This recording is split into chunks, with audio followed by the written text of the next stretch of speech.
Can John Jones extend his streak past the heavy hands of Glover Teixeira? A draw at Metamoris is a moral victory for 10th Planet Emperor Eddie Bravo. And is Nick Diaz worth $500,000? All that and more very outdated movie references coming up next. This is MMA on Draft.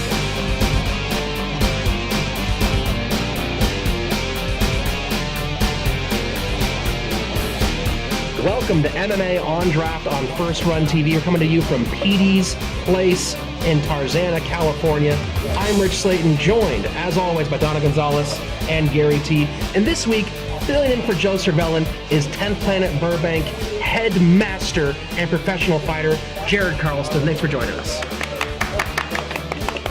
A lot on the docket today. Let's start off first with a recap of the big boy fight, the #1 contender match, Fabricio Werdum versus Travis Browne. I was a little surprised by the outcome here. I think a lot of people were surprised by the outcome, but pleasantly surprised. Okay. Well, when the first two fights, or the last fights for Browne against Barnett, against Overeem, I just thought Overeem's too technical, too big, too experienced. Same thing I said for Barnett. Too big. I thought he would crush Browne. And when Browne won, I was very surprised. In this fight, I said the exact same thing. But then I was like, you know what? I'm going to give Browne the benefit of the doubt. He impressed me the past two fights. He's on a little roll, and I picked him to win. And my question is, did anybody expect Werdum to strike that well? That was the key, because it's almost like nobody expected him to outstrike Browne. It might be a surprise, however, if you look at Werdum's resume. He trains with Master Rafael Cordera, who is one of the best Muay Thai instructors ever. So it can't be that surprising that he's great on his feet. I don't know, Jared, what do you think?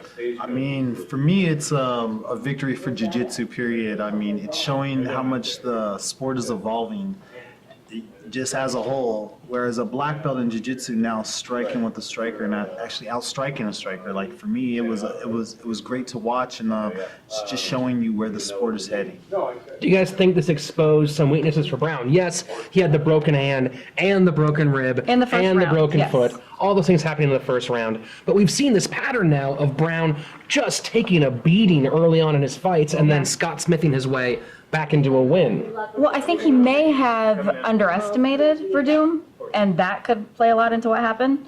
And yeah, he's going to have to take what happened in this fight and go back and kind of adjust his toolbox.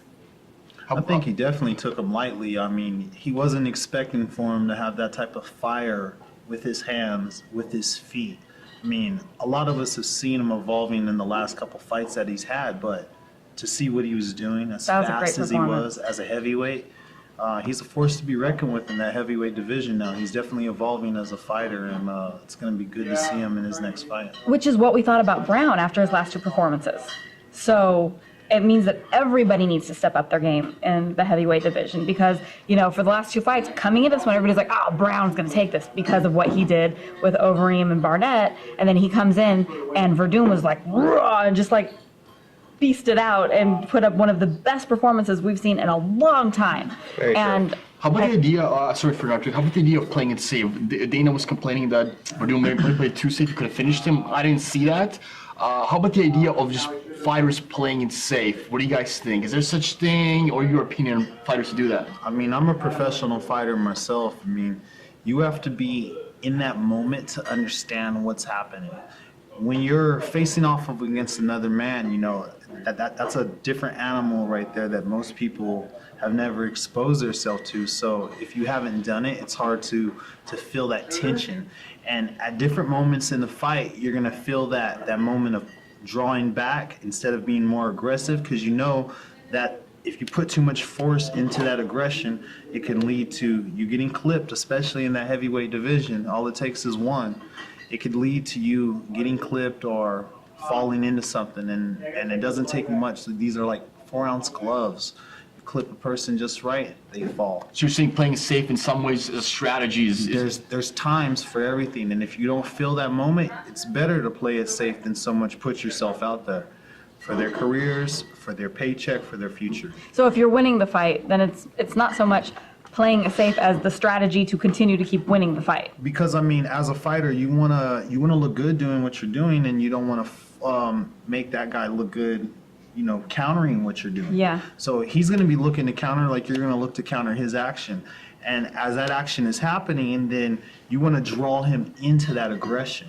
You see, so if you're winning, that means that he has to make that action happen. You see, he has to make that action happen, because you put your neck out there too much, then it's off with your You head. might flip the It's script. very different than football or basketball. Football, you might start just dinking it up the ground, up like, hey, let's do 3.5 yard run, 4 yard run, Yeah. 3.5 yard run, grind the clock out.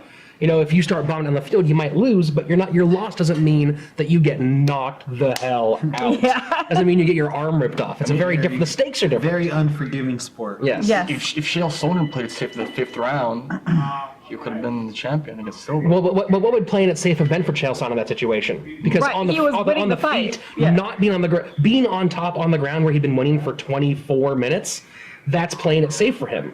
Yeah, but being on top on the ground, from what people are learning, does not necessarily mean you're winning the fight. Oh yeah, but that's what. But in his mind, like, where else would Chael Sonnen have gone? He's not Right. gonna stand and be, you know what? I want to play it safe. Let me stay right at the range of your feet and see how that works out for Some me. fighters Full coast guard. knowing that they won the last 4 rounds. I mean, I see fighters who are, they know they won. They don't have to take the risk. But see, there's the Against a great balance, striker. because there's the balance that Jared talked about. You have to continue to fight. You have to keep winning the fight, but you have to secure the fight and protect yourself at the same time.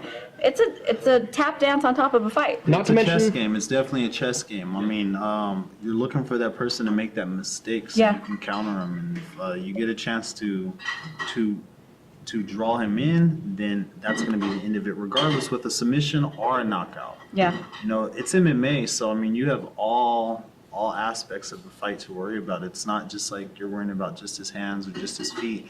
You're also worrying about if you put your neck out there too much as a guy that is a wrestler like Chael Sonnen, like you were saying, Yeah. then you can end up guillotine choked or something like that. Yeah. well, not to mention that now you have a situation where at the UFC, you have so many more fighters. The ability to get cut is so much quicker. Yeah. So there's this balance too of I don't want to lose to get cut. But we've also seen winners get cut. Yeah. I mean, with Gerald Harris, I don't know the whole backstory on what he said about Dana White's mom or whatever might have happened. But if you're too boring, you can also get cut based on even just one bad performance. Sure. So that also might be a stopgap measure in terms of what you're talking about. Where hey, look, between that and also the incentives now, the incentives to be exciting are getting higher and higher. Now with the Ultimate Fighter, they have, I think it's any sort of finish now, you get a big bonus. Yeah, for it's finishes. there's performance Yeah. of the night. But I think that speaks to a couple of different things, where the sport is going and where it's evolved to. We went from just a sport of no holds barred, get in the cage and two dudes duke it out and win however you can. It's now a household sport, and they need to appeal to the masses, and they need to be exciting, because it's not just enough to get in the cage and win anymore. You have to actually put on a show. Well, with this fighters getting cut so quickly, because it's starting to happen a lot more Yeah, now. it is. Is that good for the fans? Is it good for the sport? How does that change a fighter's mentality, knowing that your head's on the chopping block pretty much no matter at any moment? I mean, if you get the chance to fight in the UFC, you got to look at it like it's fighting. Nobody's expecting you to just go out there and win every fight. I mean, you're going to go out there and have to put on an exciting show. That sometimes alone is enough to find that fan favor, Yeah. and to get that invite back. But it's not the NFL where as soon as you do bad, you're cut. You're going to have other ways to work yourself back up. I mean, it is one of those things as a fighter, you look at it like, your dream is to make it to the UFC, and if you can make it in that level of fighting, it's a dream come true. I mean, it's sometimes hard to think about what comes after that. Yeah. And that's something that a lot of people are like having to address now, and like seeing a couple smaller organizations to pick up some of those other fighters would be nice. Yeah. There's not enough, I guess you can say, B-class shows out there. There's some C-class shows, but as a fighter, it's kind of hard to get picked up by promoters and to get paid, something that's worth putting your time and your own financial investment out there. Because as a fighter, you're paying for your training, your gas and everything else to drive to different places. You have to look at it like the sport sometimes needs to give back to, Sure. or at least something needs to be created for some of these guys after that fact. And whoever's going to step up and do it, I'm sure there's a market in it, because you're going to have Needs some to of the happen. top class guys. You know, like you said, there's going to be a lot of guys that are coming in and going out. So what comes after? Considering that, I have a question.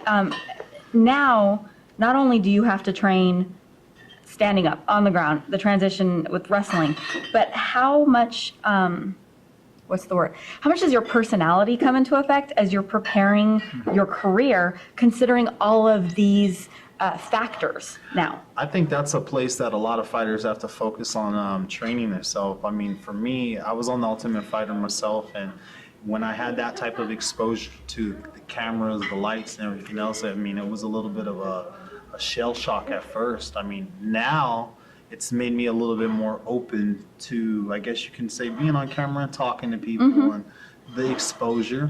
But that's something that, as a fighter, you're going to be exposed to. You have to train yourself just for that alone. You know, just how are you going to address yourself to the media, to America, to How are the you rest gonna appear of to the world. fans? Exactly. So you have to figure out some kind of way to like tune into people's radio stations and find that draw for yourself. Well, let me ask you a quick question. This is, I mean, we're kind of going into our second topic right now. When it comes to, how about the stigma of if you're not in the UFC, whatever other promotions you're fighting in, you're not really in the big show. The UFC is the NBA, all the other leagues, whoever they may be, that's the D League, that's overseas. For fighters, I mean, I know it's good for fighters, it's good for the small promotions. You have a pool of talent you can use for your shows. The fighters are making a little money, not UFC money, but they're still making a living. But, you know, you always have a buddy of yours when you're watching a big fight, and, well, we don't care, it's not the UFC. As a fighter you're fighting other promotions, how do you feel about that? I mean, first off, as a fighter, a lot of people, they fight for different reasons. Some people, they fight for what it means to everyone else. You know what I mean? Some people fight for what it means to them inside their heart. I mean, if you're fighting for the wrong reasons, then, you know, you're going to have a short-lived career regardless. You should, you know, this is mixed martial artists. If you're a martial artist, then this is something that is going to be not just something you're doing for the attention, but something you're doing for like something for yourself, that inner peace, that piece of your soul that you can connect with only in that moment. You see what I mean? So there again, if you have the right purpose, then you're doing this to gain and to grow. And then you're looking at actually what are you going to do after fighting and things like that. Because there's more to this than just actually stepping in there and thinking what your friends think of you. I mean, we may all start out wanting everyone to know our names, but then in time you're going to be addressed with just the reality of the sport and of what happens in that action. So are you happy to get in the cage? Obviously, as a fighter, you'd love to be in the UFC. I love it. But you're happy to be in the cage and other Regardless, promotions. Regardless, if I get a chance to fight, I mean, it's a chance for me, like I say, to show the world what I love to do. And I mean, every time I fight, I mean, as well as fighting for myself, I'm fighting for like my family and everyone else as well. I mean, it's good to show everybody what you've been working on. But I mean, for me, myself, I'm fighting to grow. Like where I'm at now is a good place from where I was at, like let's say 5 years ago. You see? Sure. So I mean, you get a little bit out of this regardless, even if it's not something you can see and embrace right there when you start. A lot of different reasons for fighting. Some people fight for honor, some people fight for fame, some people fight for the ladies, and some people fight for them dollars. And one of those guys is one of my favorites, War Diaz. Nick Diaz wants $500,000 or an immediate title shot to come back to the UFC. Now, if I'm the one writing checks, I'm saying, yeah, come on, do it. Let me see a Diaz brother in the cage as many times as possible. But is Nick worth $500,000? And if it would, is he worth a title shot, even despite the last couple of years of what may or may not have happened, given his fights? Like, I think Nick has, you know, he's created that draw for himself and that want for himself. And I personally think MMA fighters don't make enough. And when you get to that level, I mean, that's what everyone would like to see, is for us to make a little bit more than what, you know, we're making now. Yeah. So, I mean, $500,000 compared to what some boxers get paid, it's not much to nothing. ask. It's you know? nothing. And if Nick was a movie star and said, I want $500,000 for this next movie because I'm a great villain in all these other movies, we'd be like, yeah, give him $500,000, give him $17 million. They'd say $500,000. Right. Yeah. If we want this sport, we've said this before, we've talked about it so many other times on the other shows, if we want this sport to grow and be one of the top, 5 sports, we have to treat the athletes accordingly. And these athletes this is their whole life. Some of us might not like Nick, but he puts on great fights. He's a great villain within the UFC. And I think most of the fighters should be making this kind of money at his level, not just him.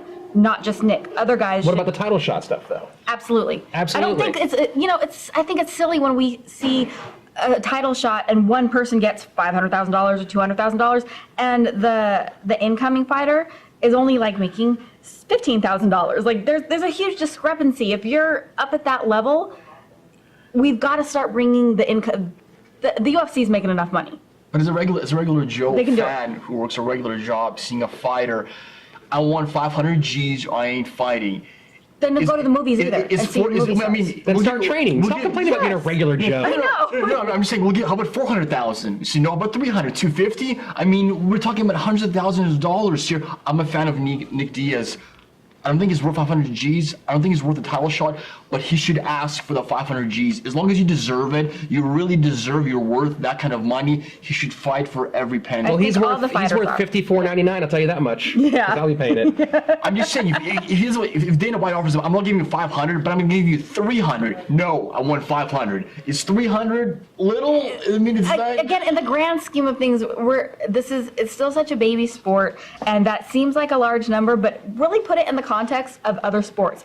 We would laugh if a basketball player was like, but I want $500,000. You know what I mean? It's a silly... That's nearly the league minimum for the Yeah. NBA. I think the league minimum is $450,000. I mean, come on, So put a it guy in is asking- perspective of other sports and entertainment in general. He's not asking for something ridiculous. Let me ask you a question, Rich. Sure. If somebody paid you 20 grand to go in there and get kicked in the face, would you do it for 20 grand? Get kicked in the face. Like to just put my hands down and just be like, kicked Or in the just face. get beaten by a professional fighter? He's not a professional professional fighter. For 20 grand, would you No, get 20 grand? that would not cover anywhere near the years of medical bills I'd have to pay. How about 50? 50 grand? Who do I get? Who is it? Who am I fighting? Jared. To fight Jared for 50 grand? Can I? I think I'd do it for think 20 I grand. do you think I can pull guard? I don't know if I can pull guard. I don't think I can pull guard. Pay off a car. I'm not gonna stand. I'll. You know what? You don't want to go to the ground with him, trust me. No, because I'll get strangled. I can tap. I'm happy getting. I get strangled all the time. That's totally fine. 20 grand, man. Right there. But yeah, 20. Yeah, I'll get strangled for 20 grand. I'm not gonna kick in the head for 20 grand. Yeah, you know what? If you can get Metamoris to set up a fight between the two of us, I will happily take that fight for 20 grand. I don't know. Just make it happen. As long as I get my 20. Yeah, guys, make it happen. This is a big fight here. Everyone wants to see this guy get strangled. You know it. I get really red in the face. Boom! Speaking of Metamoris, the Emperor of the 10th Planet Empire recently had a fantastic rematch against the man who helped him make his name, Royler Gracie. Yes. And it was a barn burner of a fight. Yes, it was a draw, but from many people's perspective, and maybe two people right here in particular, probably wasn't a draw. Okay, I'm gonna let Jared give the commentary on it. I will set it up for those people who don't know the history of Eddie and Royler. Eddie and Royler had a match 10 years ago, and Royler was the champion to beat at the time. He was undefeated, and Eddie came in as a brown belt at Abu Dhabi, which is the Super Bowl of Jiu-Jitsu, and submitted Royler, becoming the first American to tap out a Gracie, Royler Gracie specifically. And it also sparked a movement because Eddie believed, he started the movement of 10th Planet, which was no-gi jiu-jitsu to further MMA. And being the person that pulls away from the norm, he became the rebel within the jiu-jitsu world. And through the years, 10th Planet has become like the stepchild of the jiu-jitsu world. And so there was a lot building up to this rematch. A lot of people say it was a fluke. A lot of people say that 10th Planet moves aren't real jiu-jitsu. And having all of this history, they have this long anticipated rematch. And no flukes here, suckers. I mean, Jared, what is your opinion? on the Metamoris match? The Metamoris match, I mean, it was great for our system as a whole because Eddie got to go out there and do what he does best and show what he's good at. And part of that being, it was just like pretty much in a lot of people's eyes, this wasn't a point match, but he dominated the whole match. And I think that the victory was even, it was better actually than if he would have just went out there and got the tap. You know, he showed a 10th Planet, seminar there. It was a clinic. It was a lockdown clinic. It was a lockdown clinic. I mean, and I've trained with Eddie for years. So, I mean, this is stuff that he does on a regular, every night. And he drills this into us as a teacher. Like, I'm a black belt underneath Eddie Bravo. And I mean, when he was doing it step by step, I knew just what was happening. Oh, it was so exciting. I was actually calling it out before it happened. I knew the vaporizer was coming because I know just what was happening. So, I mean, the thing about 10th Planet's system that people don't understand, it's an evolved form of jiu-jitsu. I mean, so we started out, from the same root. As the tree grows, we're going to have our different branches. In our system, we accept everything and we bring it all in. So we know what they're going to do, plus we have our own stuff as well. And that being said, in tournaments, we're killing. In fights, everyone's using it. Yep. But the thing people don't understand is we're a new system. So it's taking, it's time for, it's a 10-year-old system. It's taking time for the soldiers to step up and get to the point where they can start making their names. And you're gonna start seeing a lot of us that are putting the time in and getting those reps and believing and having the faith in the system, go out there and build their names. It's coming just like any other school has. We have some very good, talented soldiers out there that are starting to come up in these, jiu-jitsu world and, MMA worlds as well. It's coming too. If you want to train 10th Planet Jiu-Jitsu, just Google, because it's like Chipotle now. It's almost everywhere. And also a couple of things happened after the show with Hoist Gracie and Eddie Bravo, and mentioning that he was disrespecting him in some way, and Eddie denying all this. And the funny thing about it is that I was looking at it is that having beef, when you're middle-aged and you're still having beef with people, beef is a young man's game.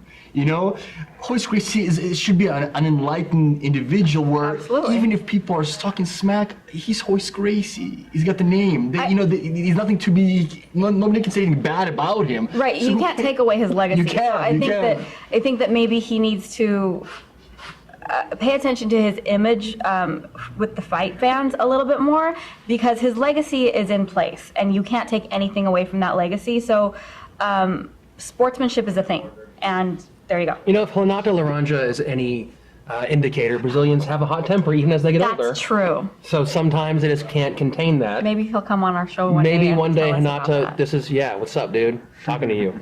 Bring it. Speaking of bringing it, UFC 172. God, I am the king of transitions, guys. Seriously, someone pay me for these transitions. They are fantastic. UFC 172, John Jones versus Glover Teixeira, a totally stacked card, a lot of great fights. We're going to talk about the top three. First, right on the docket, the middleweight bout between Luke Rockhold and Tim Bochek. Luke Rockhold being the final Strikeforce middleweight champion, and Tim Bochek 17-6 with signature wins over Hector Lombard and Yushin Okami. How do you guys see this one playing out? Gary?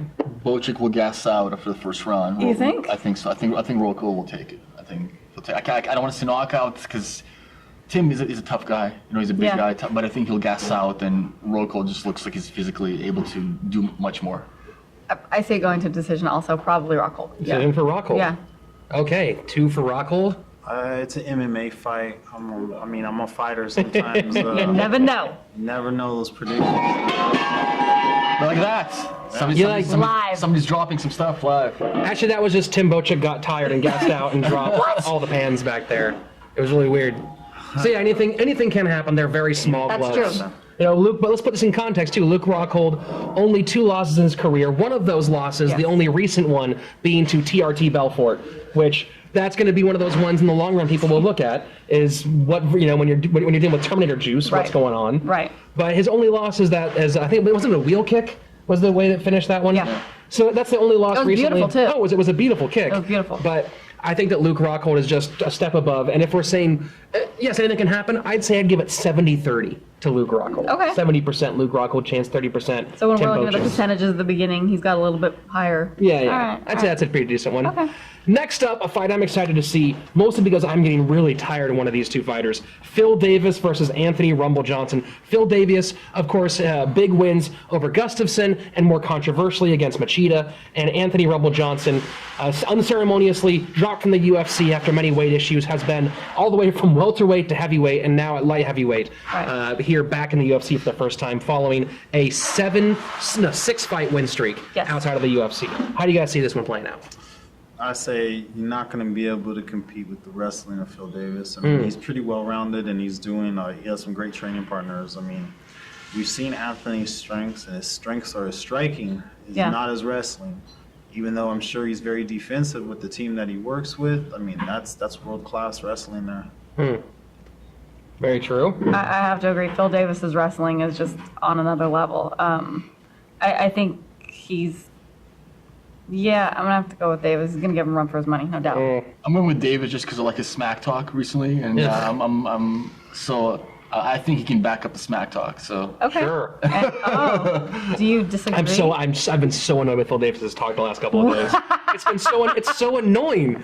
It's just he's talking. First of all, when you're talking about a fight that you're not in, Right. You have a fight coming up this week, and I don't know if you guys heard the conference call that he hijacked. It was the UFC 172 conference call, and Phil Davis just made it all about him ripping John Jones. And I'm going, there's a guy in front of you who can knock you out. Right. And you're sitting here talking about a guy who has actually earned every right to talk smack, having defeated, I think, 5 champions now, and who hasn't talking a lick of it. And you're sitting there aiming at him when Anthony Johnson isn't much of a smack talker. What? Yeah, I think. But why? Yeah. But why not talk about the guy in front of you rather than talk? I don't like the looking past somebody. Sure. I don't like. Yeah, sure, you can talk your way up. That's what you got to do now. That whole. I mean, I didn't like when Chael Sonnen did it either. Right. I don't like it when guys try to talk their way up. Yeah, but this is part of the personality thing. I mean, hate him or love him, who are you talking about right now? Beat Anthony Johnson and then Agreed. turn. I'm just saying that Beat Johnson, then turn to Jones and go, "What's up, he's sucker?" putting on a show. You know what I mean? This is what we talked about. It's part of the process now. I think that when you're looking that way, there's a fist coming that way. And you're I gonna get hit with totally it. agree. He should be talking about Anthony Johnson. I think his mind's in the you wrong know. I place. think people are trying to And copy Machida beat him. Chael Sonnen. Sonnen's talk, his WWE shtick, I think is popular, and I'm afraid the fighters are gonna. Well, it worked for Chael. I'll try it. But they're having to do something because there's so many fighters now. There's so many fights happening. Somebody has to stand out. Even if you stand out as the bad guy or the smack talker or whatever, this is how fighters are making themselves stand out now. Somebody who does stand out is current #1 contender Glover Teixeira, fighting this Saturday night for the light heavyweight title against arguably the greatest light heavyweight champion in the history of the sport. I've been waiting for Sorry, this Chuck, you're very, very, very, you're right there. But 5 champions in a row, the longest win streak in light heavyweight championship history. On the line here. What do you guys think? John Jones versus the heavy hands, the 20-fight so win streak good. of Glover Teixeira. So good. It's going to be so good. I think the aura of invincibility on Jones was smashed with Gustafsson. I think that all the other contenders are coming up are smelling blood. They know he's beatable, and he is beatable. Now saying that, Everybody's beatable. correct. It's now saying that I think Jones will win. I think he leaves his length to keep Teixeira away from that one big punch. He'll use athleticism. I see this being very similar to the Rampage fight, where he'll win the late rounds after wearing Teixeira down. TKO, maybe a submission, but I see it going that way. Well, the big question is, can Teixeira get on the inside and then keep it on the feet and box Right. on the inside? Because if he can, he'll knock him out. Yeah. If he can get in there, if he can get past Jones' reach, he can knock him out. And not get grappled up. Absolutely. See, a fight like this, I mean, anytime it's like this, you can kind of predict it either way. Being the stronger, harder striker, then we can see him knocking Jones out. Sure. But the thing about fighting is your power is in the beginning of that round, all right? So, like, if he can get past the first round, even the first minute of the round, he's going to have, it's going to favor Jones. The longer the rounds go, especially if it gets past the first round, then you possibly could look at Jones winning the fight just Sure. off of just pure speed and out touching him. Jones is not, he's not a person that's going to go out there and like try to knock you out. He's going to out touch you. Okay, he's a point fighter. Gustafsson, he's a point fighter.